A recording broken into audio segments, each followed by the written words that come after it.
अगले दिन जब रामू चोर बाजार के लिए जंगल की ओर निकला तो उसे ये पता नहीं था कि कोई उसकी हर हरकत पर नजर रख रहा है।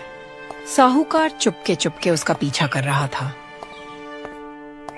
ओह, तो रामू यहाँ से माल खरीदता है।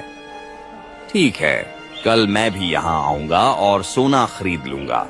फिर देखता हूँ कैसे रामू मुझसे आगे निकलता है। और साहूकार चुपचाप अपने घर लौट जाता है, ये सोचकर कि वह कल आएगा जब रामू वहां नहीं रहेगा।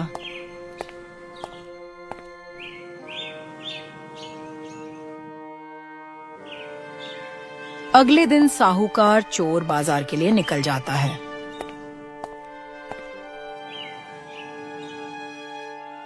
अरे, ये चोर बाजार किधर गया? कल तो यहीं था।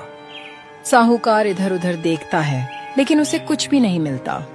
वह हैरान और गुस्से में खाली हाथ अपने घर वापस चला जाता है।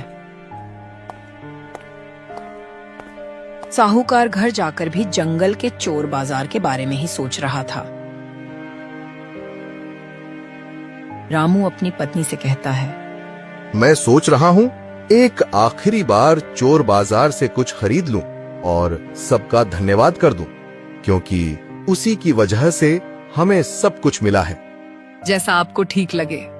रामू जंगल के रास्ते पर जा रहा होता है कि तभी उसे वही साधु मिलते हैं जिन्होंने उसे चोर बाजार का रास्ता बताया था। प्रणाम साधु महाराज। कहाँ जा रहे हो बेटा? मैं चोर बाजार की तरफ जा रहा हूँ। पर वो चोर बाजार अब वहां नहीं है। अब वो कहीं और लगा होगा, किसी और जरूरतमंद की मदद करने के लिए। इसलिए तुम घर जाओ और सुखी रहो। ठीक है साधु महाराज। और रामू वापस घर की तरफ चल पड़ता है। रामू घर लौट ही रहा होता है कि रास्ते में साहूकार मिल जाता है और कहता है, मुझे पता है तुमने सारा पैसा चोर बाजार से कमाया है। तुम जल्दी से मुझे उस बाजार का रास्ता बता दो, वरना अच्छा नहीं होगा। हाँ, लेकिन अब वो चोर बाजार वहां से कहीं और चला गया है और वो सिर्फ जरूरतमंदों की मदद करता है। इसका मतलब तुम नहीं बताओगे? ठीक है, देख लूंगा मैं तुम्हें रामू। और साहूकार गुस्से में चला जाता है।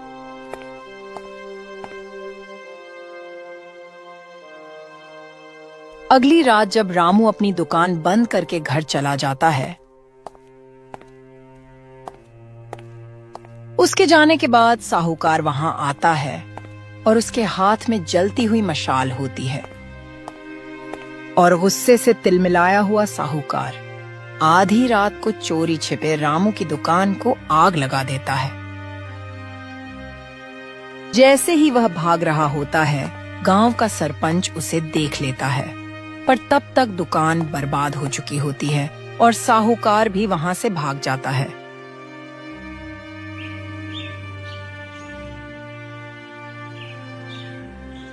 अगली सुबह पंचायत लगती है। उसमें साहूकार और रामू को भी बुलाया जाता है। सुबह सुबह पंचायत क्यों बुलाई गई है? कोई जरूरी विषय है क्या? हाँ, कल रात किसी ने रामू की दुकान जला दी है। उसी बारे में सब चर्चा कर रहे हैं। ये रामू की दुकान किसने जलाई? साहूकार जी, इतने भोले मत बनो। कल मैंने तुम्हें रामू की दुकान जलाते हुए देख लिया था। और हाँ, कल ही इसने मुझे धमकी भी दी थी। बोलो साहूकार, तुम्हारा क्या कहना है इसके बारे में? हाँ, मैंने ही गुस्से में आकर रामू की दुकान जलाई थी। मुझसे उसकी तरक्की देखी ही नहीं गई। साहूकार, तूने जमीन छीनी, कर्ज के नाम पर लूटा और अब दुकान भी जला दी। तू गांव में रहने लायक नहीं है।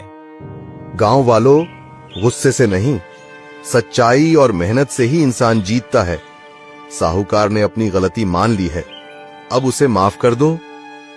हाँ, पर साहूकार, तुम्हें रामू की दुकान दोबारा बनवानी पड़ेगी और गांव के सब किसानों का कर्ज आधा करना पड़ेगा। ठीक है, जैसा आप सब कह रहे हैं वैसा ही होगा। अन्याय चाहे कितना भी बड़ा क्यों न हो, जब लोग एकजुट होकर खड़े होते हैं तो सच की जीत और बुराई की हार तय हो जाती है।